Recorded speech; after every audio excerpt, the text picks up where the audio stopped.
temos agora uma parede de tijolos com espessura de 10 centímetros e 3 metros de largura, 3 metros de altura.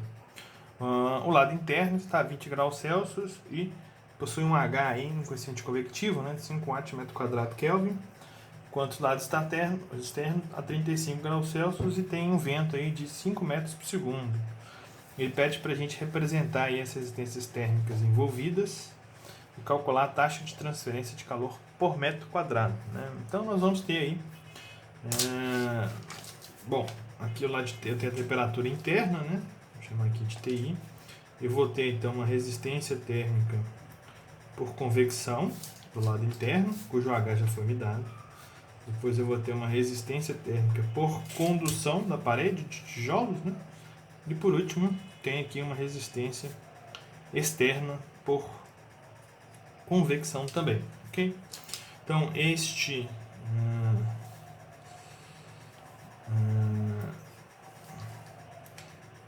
o H aqui, a resistência por convecção, nós podemos calcular como 1 sobre HI.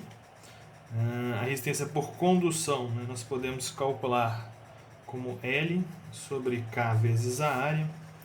E a resistência aqui também, do lado externo por convecção, agora o H externo vezes a área. Okay? Como ele pede para 1 metro quadrado, eu posso substituir aqui 1 metro em cada um desses termos, né? E encontrar aí a nossa resistência aí por metro quadrado também. Okay? Bom, o problema o grau de dificuldade deste problema está no H externo, que não foi dado. Nós vamos precisar então calcular o nosso H externo, né? Então nós temos uma parede, como ele tem velocidade do vento, né, vai ser convecção forçada. Então se a gente procurar aqui na nossa formulária aqui, bom, certamente uma parede não se aproxima por uma esfera, nem por um cilindro, né? Então nós vamos ter aqui um escoamento em placa. Posso aproximar aí uma parede por uma placa, né?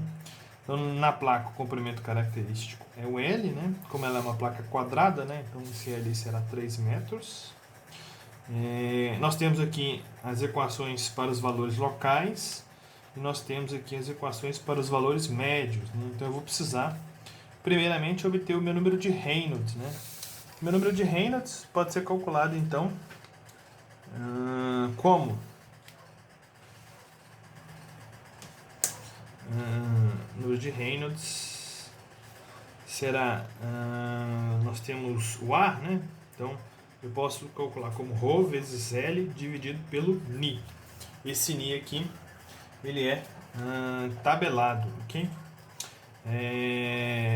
Bom, para a gente obter essas propriedades, eu teria então que considerar, né, a temperatura ali média entre o ar externo, né, e a temperatura da superfície. Mas eu não conheço ainda a temperatura da superfície, né?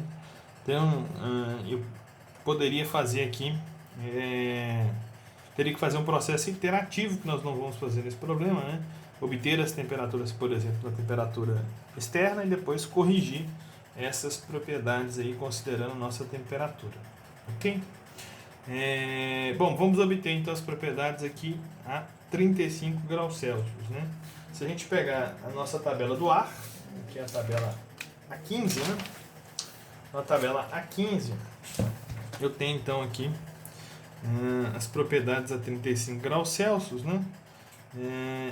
Para o ar, né? Eu vou ter então esse conjunto aqui de dados, né? Eu vou ir anotando aqui à medida que eu vou precisando das propriedades. A primeira propriedade que eu preciso é a viscosidade cinemática, o Ni. Então, da nossa tabela A15, eu tenho que o Ni é igual a 35 graus Celsius, ele é 1,895. 1,895 vezes 10 a 5 menos 5 metros quadrados por segundo. Ok? Então, meu número de Reynolds, já tenho L, já tenho V, eu posso calcular. Reynolds será então 5 vezes 3, que é o L, dividido aí por 1,895 vezes 10 a menos 5, né? Isso vai dar então 5 vezes 3 dividido por 1,8 9,5, expoente menos 5, dá então 7,91 vezes 10 a 5. 7,91 vezes 10 a 5. Ok? Ou seja, nós vamos ter um escoamento turbulento, né? Então, nós considerando aqui do ponto de vista de engenharia, né? Que o escoamento acima de 10 a 5, 5 vezes 10 a 5, é turbulento. Então, nós temos aí 7 vezes 10 a 5, ele está turbulento, né? Não há nada aí no problema que nos diga aí que ele já começa no regime turbulento, né? Então, nós vamos usar aqui para valores médios um escoamento que começa a laminar e se torna turbulento. Essa equação aqui vale se eu tiver o número de Prandtl entre 0,6 e 60, né? Se eu olhar na minha tabela ali, nesta temperatura de 35 graus Celsius, eu tenho o número de Prandtl de 0,7268. Então, o número de Prandtl 0,7268. Posso usar aquela equação, né? Então, meu número de Nusselt será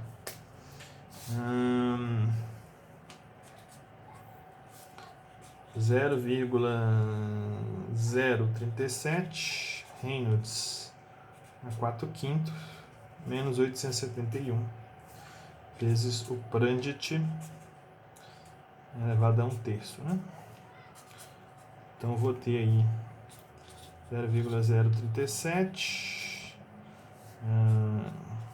7,91 vezes 10 a 5 elevado a 4/5 menos 871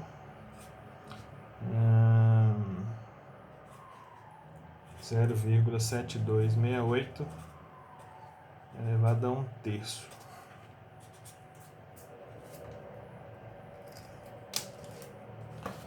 Então temos aí 0,037 vezes 7 expoente a 5 elevado a 4 dividido por 5 menos 871 vezes ponto 0,7268 elevado por 3.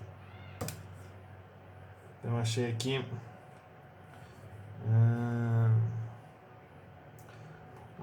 1711 número de Nusselt. Ok? Tem algumas casas ali decimais, mas arredondando aí da 1711. Bom, posso calcular então o meu H, né? Colocando aqui o H em evidência, o K passa multiplicando e o comprimento característico divide, né? Então, o meu H vai ser o número de Nusselt vezes o K dividido pelo L, né? O K, então, também está na tabela 15, né? Para essa temperatura de 35 graus Celsius.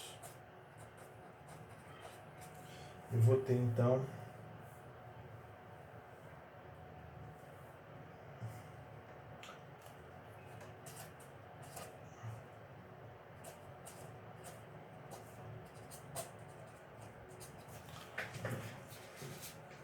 este valor de K.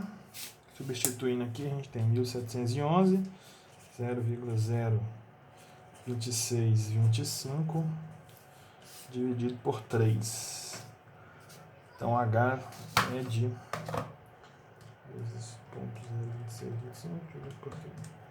14,97 watt metro quadrado Kelvin, né? Bom, posso calcular então a minha resistência total, né? Minha resistência total vai ser a soma dessas três resistências, que é 1 sobre 5, mais, bom, o K. O L é a espessura, né, da nossa parede, que é 10 centímetros. O K do tijolo, nós vamos pegar na tabela aqui das propriedades dos materiais de construção. Eu tenho aqui então tijolo comum, né?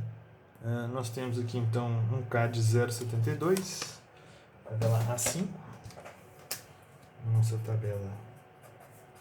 A5, KT, né? K do tijolo 0,0, mas aqui K do A, 72 watt metro quadrado Kelvin. Aqui eu vou ter então o L sobre K, o L é 0,1 metros, né? Dividido pelo K, que é 0,72, mais 1 sobre 14,97. Então minha resistência total ali da parede, né, vai ser 1 dividido por 5 mais 0,1 dividido por 0,72 mais 1 dividido por 14,97. Dá então 0,4, 0,6, 0,4, 0,6. Ok? Então, basta a gente lembrar então que a resistência, né, é o ΔT sobre o Q. Eu posso então calcular o meu Q, que vai ser o ΔT dividido pelo R. Temos então 35 menos 20, né? 35 menos 20 dividido por 0,406. Meu Q então é 15, né? Dividido por 0,406 dá 36,94. 36,9 watt, né? Mas como a gente fez por metro, né? Por metro quadrado, essa resistência, se a gente analisar a unidade dela, seria Kelvin por watt, ok?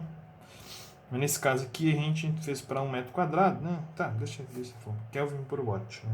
Frequentemente quando a gente divide a resistência ali por watt, ela costuma aparecer em unidade aí de Kelvin vezes metro quadrado por watt, né? Então tem 1 metro quadrado aqui em cima. Bom, até o próximo vídeo.